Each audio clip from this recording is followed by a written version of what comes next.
जय हिंद दोस्तों, कैसे हैं आप सब। उम्मीद करते हैं अच्छे होंगे। मित्रों, आज हम सब लोग हिंदी साहित्य के इतिहास से संबंधित प्रमुख ग्रंथ तथा उनके रचनाकार के बारे में जानने की कोशिश करेंगे। दोस्तों, जैसा कि आप सब जानते हैं, इसके पहले हमने 3 क्लासें और कर चुके हैं। अब आगे हम लोग सिर्फ इतिहासकार और उनके ग्रंथ को जानेंगे, क्योंकि यही अक्सर एग्जाम में पूछे जाते हैं। इनके बारे में और ज़्यादा कुछ नहीं पूछा जाता। तो आइए फटाफट से हम लोग जो बहुत महत्वपूर्ण ग्रंथ हैं, वैसे तो ग्रंथ बहुत सारे हैं, लेकिन जो अक्सर एग्जाम में पूछे जाते हैं, जो महत्वपूर्ण हैं, हम उनको लिख लिए हैं। आप सब चाहे तो स्क्रीनशॉट ले सकते हैं। पहला हम लोग देखें, श्याम सुंदर दास। हिंदी में श्याम सुंदर दास ने हिंदी साहित्य का विकास नामक ग्रंथ को लिखा था 1924 ईस्वी में। तथा राम कुमार वर्मा, इन्होंने हिंदी साहित्य का आलोचनात्मक इतिहास लिखा 1938 ईस्वी में, तथा यह एक अपूर्ण ग्रंथ है। डॉक्टर राम कुमार वर्मा का हिंदी साहित्य का जो आलोचनात्मक इतिहास है, यह एक अपूर्ण ग्रंथ है तथा इसमें केवल भक्ति काल तक की ही विषय वस्तु का वर्णन है। जो राम कुमार वर्मा का हिंदी साहित्य का आलोचनात्मक इतिहास नामक ये ग्रंथ लिखे हैं मित्रों, यह ग्रंथ इनका पूर्ण नहीं है, यह अपूर्ण है। इसमें सिर्फ भक्ति काल तक की ही विषय वस्तु का वर्णन है, वहीं तक के तथ्य मिलते हैं, उसके आगे कुछ नहीं मिलते हैं। आगे हम लोग बढ़ते हैं, जानने की कोशिश करेंगे।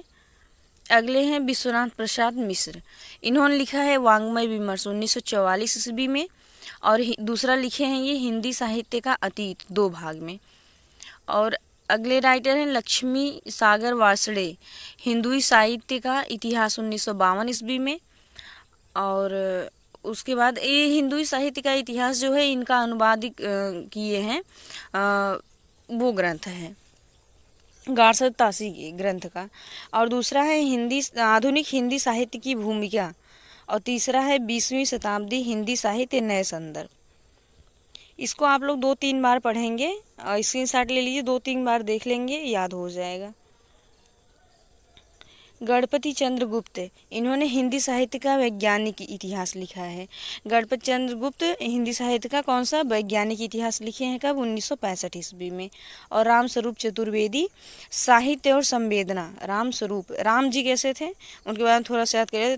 काफ़ी संवेदनशील थे, तो साहित्य और संवेदना का विकास, जहाँ संवेदना आएगा वहाँ राम जी जोड़ लेंगे, राम के स्वरूप के हिसाब से।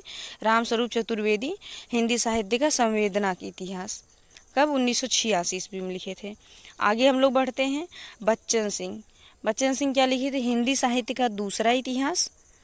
बच्चन सिंह हिंदी साहित्य का दूसरा इतिहास लिखे, और आधुनिक हिंदी साहित्य का इतिहास।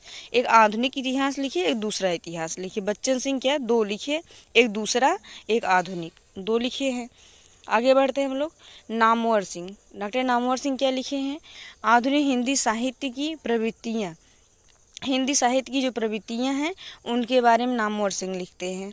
और नंद दुलारे वाजपेयी, हिंदी साहित्य 20वीं शताब्दी और आधुनिक साहित्य के बारे में 2 इन्होंने लिखा है हिंदी साहित्य के इतिहास ग्रंथ में। हिंदी साहित्य 20वीं शताब्दी और आधुनिक साहित्य नंद दुलारे वाजपेयी का है। और डॉक्टर नगेंद्र हिंदी साहित्य के इतिहास का ये संपादन किए हैं, लिखे नहीं हैं। यहाँ आधुनिक हिंदी साहित्य के इतिहास का संपादन किए हैं डॉक्टर नगेंद्र। अगला हम लोग का है नलिन बिलोचन शर्मा, हिंदी साहित्य का इतिहास दर्शन।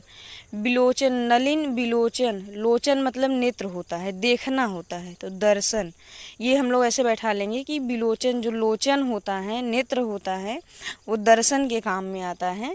नलिन बिलोचन शर्मा क्या लिखे हैं? हिंदी साहित्य का इतिहास दर्शन लिखे हैं। मोतीलाल मेनारिया, मोतीलाल मेनारिया लिखे हैं राजस्थानी भाषा और साहित्य, राजस्थानी पिंगल साहित्य। जहाँ राजस्थानी भाषा और साहित्य और राजस्थानी पिंगल साहित्य आए, वहाँ मोतीलाल मेनारिया हो जाएंगे। आगे हम लोग बढ़ते हैं,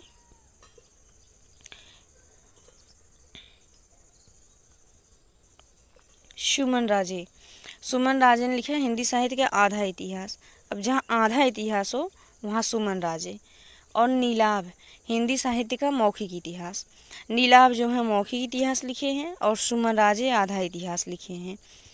और राहु सांकृत्यायन हिंदी काव्यधारा और दक्षिणी हिंदी काव्यधारा लिखे हैं। बस मित्रों यहीं तक है आज। उम्मीद करते हैं आप सबको समझ में आई होंगी चीज़ें, और कल मिलेंगे हम लोग अगली वीडियो के साथ। जय हिंद, जय हिंदी।